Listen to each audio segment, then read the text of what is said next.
see the Andaran fleet on your main view screen. They are a perfect wall of silver blades in the dark. 1,000 ships hang against the curve of your homeworld. They do not glitter. They absorb the light, stealing the stars from the sky. Their silence is a weapon, a pressure against your mind. Then the message comes. It is not spoken in words. It is poured directly into the mind of every human alive. The voice is cold, ancient, and absolute. It calls itself the Andaran Overlord. It shows you images of burning worlds. It shows you civilizations turned to dust. The message is simple. Your species has been judged. You are deemed worthy of assimilation, not annihilation.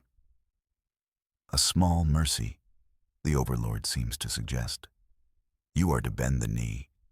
You must surrender your culture, your history, your very will. You must become a part of their perfect, silent whole.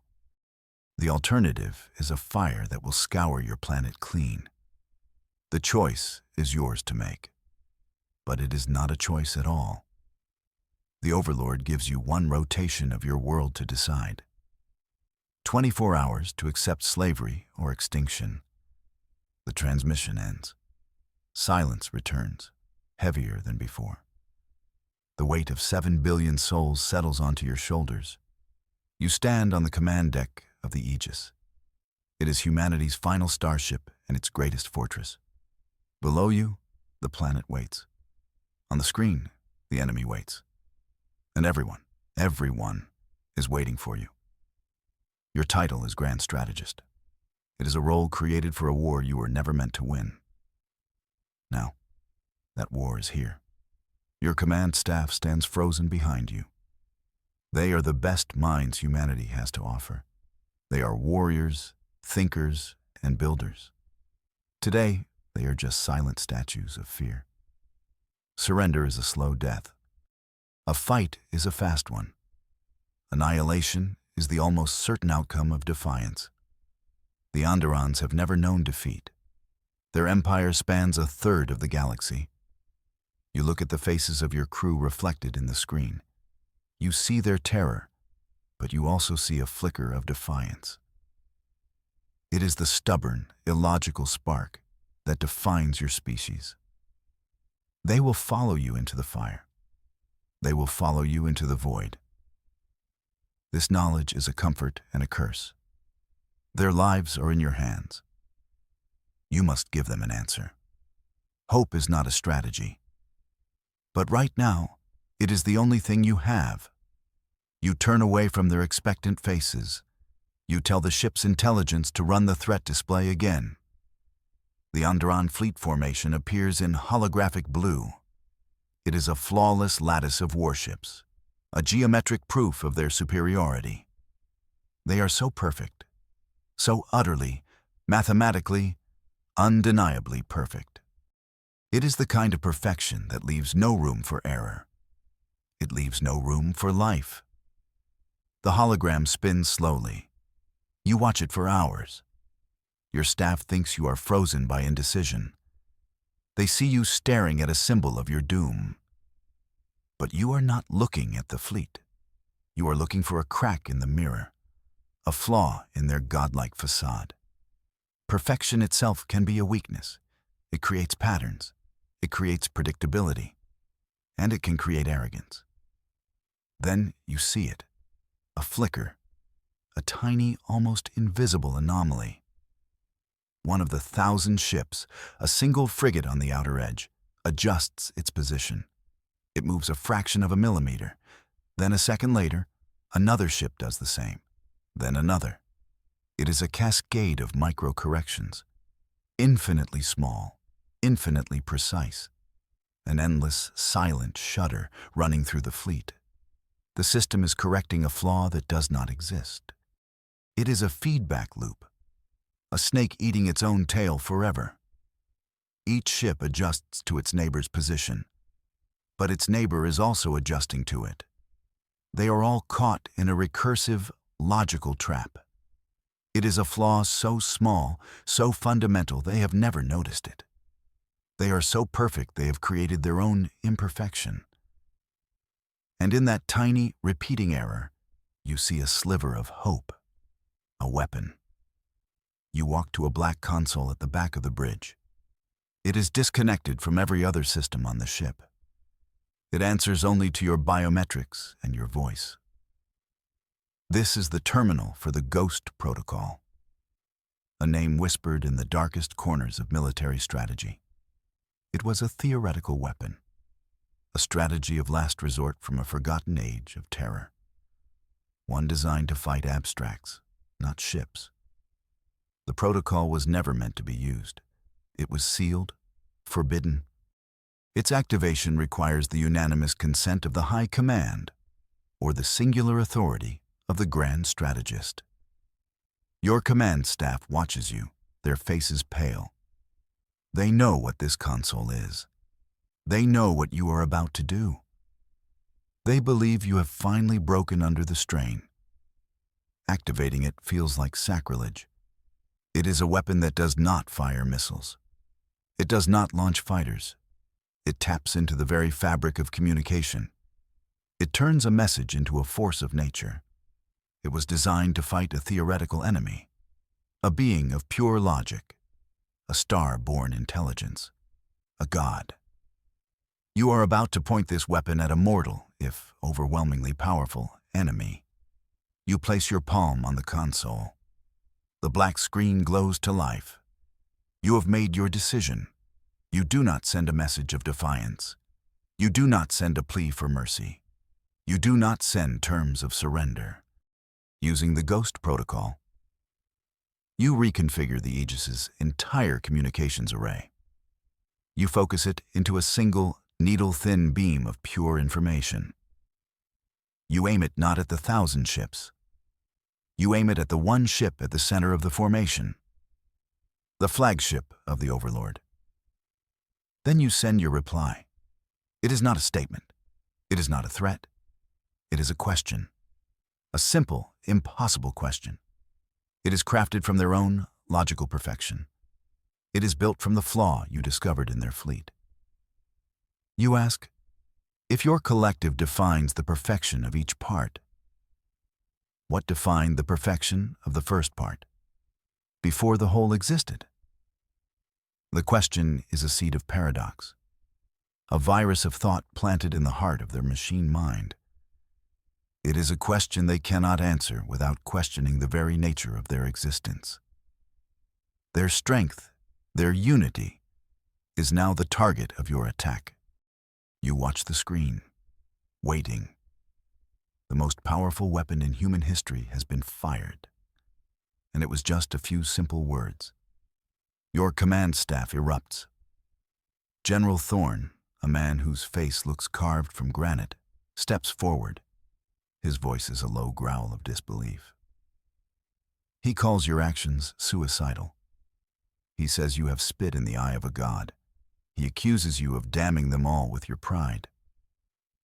The others murmur in agreement. They see your question as a childish taunt, an insult that will only hasten their wrath. They believe you have wasted your one chance to beg for terms, to save even a remnant of your people. They see the silent fleet and assume your message was ignored. In their minds, you have just signed the death warrant for 7 billion people. They do not understand the weapon you have deployed. They see a question. You see a sword made of logic, aimed at the heart of a hive mind. You let them speak. You let them vent their fear and their anger. Their despair is a heavy shroud on the bridge. You understand their perspective. They are soldiers. They think in terms of ships and guns and shields. They see an enemy that outnumbers them 1,000 to 1. Your strategy is alien to them. It is a gamble on a philosophical flaw against an enemy of overwhelming physical power. You simply stand your ground. You tell them to wait and to watch. Then, the universe holds its breath. A channel opens, a direct private link from the Andaran flagship to you. This has never happened before. The Overlord has never broken its silent protocol. It has never engaged a lesser species directly. It speaks, and its voice is no longer a broadcast to billions. It is a focused whisper in your mind alone, a sound like grinding galaxies and ancient ice. Explain your question, the Overlord commands. It is not angry. It is not amused. The emotion in its voice is one you did not expect. It is curiosity, a pure, cold, intellectual curiosity. Your gamble has paid off. The seed of paradox has found fertile ground. You have the Overlord's undivided attention. The god has noticed the ant, and it wants to know why the ant is not afraid. You feel a spark of triumph. It is small, but it is real. The first step was a success. The Overlord is listening. Now comes the second part, the much harder part. You must weave a prison of logic. You must turn its own history and philosophy against it. You draw a breath. The fate of your world hangs on your next words. You begin to speak. You do not use your voice. You use the focused beam of the ghost protocol. You send thoughts, concepts, and images directly into the Overlord's mind. You tell it a story about its own people. You use the data from their own public histories they broadcast as a show of their supremacy. You explain their journey from single-celled organisms to a perfect, unified consciousness. You show it the moment the first two minds joined, the birth of the collective, then the first 100, the first 1,000, the first billion. You highlight their core belief, the belief that the whole is perfect, that the individual mind is flawed and chaotic. That unity is the only state of true existence. You agree with its premise. You praise its logic. You admire its elegant certainty. You build the walls of the prison with its own philosophy. You are not arguing. You are agreeing. You are leading it down a path of its own making. Then you lead it back to your question. If the first mind was flawed and imperfect, how could it join with another to create a perfect union? What standard of perfection did it use to judge its partner? Perfection cannot be born from imperfection. A perfect circle cannot be drawn with a jagged line. The Overlord is silent. You feel a new sensation from it across the void. It is not curiosity anymore. It is something else. A flicker of uncertainty. A tremor in its ancient, unshakable mind.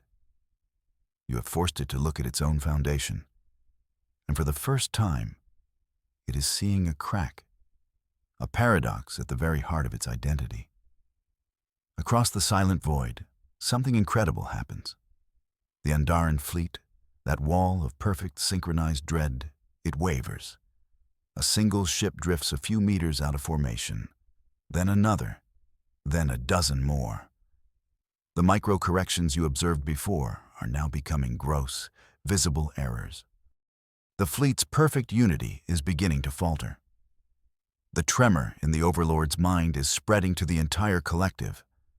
The hive mind is a single, massive intelligence, but it is composed of trillions of individual consciousnesses. They are suppressed, unified, and controlled by the Overlord's perfect logic. Your paradox is a virus that attacks that logic. It is forcing the individual minds to confront a question the collective cannot answer. If the collective's perfection is built on a logical flaw, is it truly perfect? Doubt is a poison to a being of pure certainty. The ships continue to drift. Their precise formations begin to fray at the edges. It looks like a crystal lattice beginning to melt. The silent, terrifying pressure on your mind, and the minds of everyone on your planet, lessens. The overwhelming presence of the hive mind is becoming weaker. It is becoming disorganized. You have not fired a single shot, but the enemy is in disarray. Now, you press your attack, but not with more logic. Not with more questions. You change your transmission. You broaden the beam of the Ghost Protocol. You send them something they have never encountered before. Something their perfect, logical empire has no defense against. You send them humanity's chaos. You send them our art. You transmit the raw, emotional power of a Beethoven symphony. You send them the sorrowful chaos of a jazz solo. You broadcast the illogical, vibrant colors of a Van Gogh painting. You send them Shakespeare's sonnets, the defiant roar of rock and roll, the heartbreaking beauty of a simple folk song. You send them a billion pieces of beautiful, illogical imperfection. You show them joy and sorrow. You show them rage and laughter. You show them love and heartbreak. These are concepts their unified mind cannot process. They have no logical value. They serve no practical purpose. They are inefficient. They are messy. They are human. You are showing a God of logic, a universe of beautiful, chaotic feeling, an entire dimension of existence it never knew. The Overlord's voice returns. It is no longer a whisper of ice and galaxies. It is hesitant, fractured. It sounds small.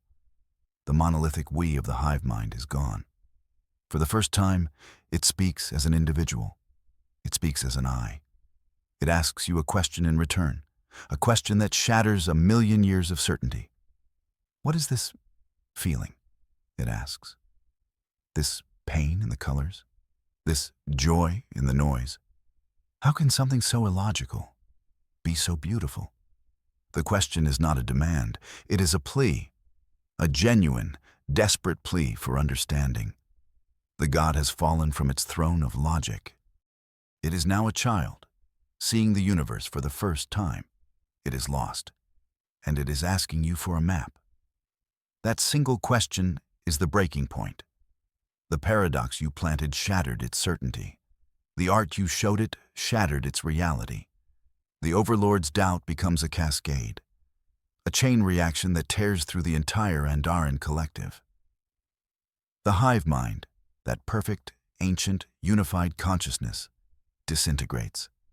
It shatters into a trillion individual points of light, a trillion minds awakening at once. The effect on the fleet is immediate and catastrophic. The ships scatter. No longer a unified wall of dread, they become a panicked mob. Some ships turn on each other in confusion. Others simply go dark, their crews overwhelmed by the sudden, terrifying burden of individuality. Most simply flee. They turn their silver ships away from your world and burn their engines for deep space. They are not retreating. They are running from themselves. The view screen, once filled with a perfect enemy, is now a scene of beautiful, chaotic disarray. It is a fleet in the throes of a mass existential crisis. Some might call this a joke. A very, very good one. The war is over. The greatest empire in the galaxy was not defeated by guns or bombs. It was defeated by a question and a song. You have them at your mercy. Your command staff is screaming for you to attack, to wipe them out while they are in chaos, to ensure they can never threaten you again. General Thorne is shouting about a tactical imperative, about securing your victory in blood and fire. He wants to turn their moment of rebirth into a moment of death. It is the old way of thinking, the logical, brutal way. But you silence him with a gesture. You look at the scattering fleet, at the newly born individuals, terrified and alone in the void. You see not an enemy to be destroyed. You see a people to be saved. You do not press your advantage with weapons. You do not repay their threat of annihilation with one of your own. You offer them something else. You reopen the communication channel, not with the focused beam of the Ghost Protocol, but with a wide, open broadcast to every ship in their broken fleet. You do not speak to the Overlord. You speak to every one of them. You offer them a future as equals. You offer them sanctuary. You offer them a chance to explore their new, terrifying individuality in safety. You offer them a new choice, not slavery or extinction, but coexistence. There is no immediate reply, only the continued chaotic scattering of their ships. But then, one by one, they turn. They are not turning to attack. They are not turning to accept your offer. They are turning to leave in a more orderly fashion. The panic is subsiding, replaced by a profound and somber purpose. They are a changed people. Their perfect empire is gone. They must find out what they are to become. The Andaran fleet, or what remains of it, turns and fades back into deep space. They move not with the geometric perfection of before.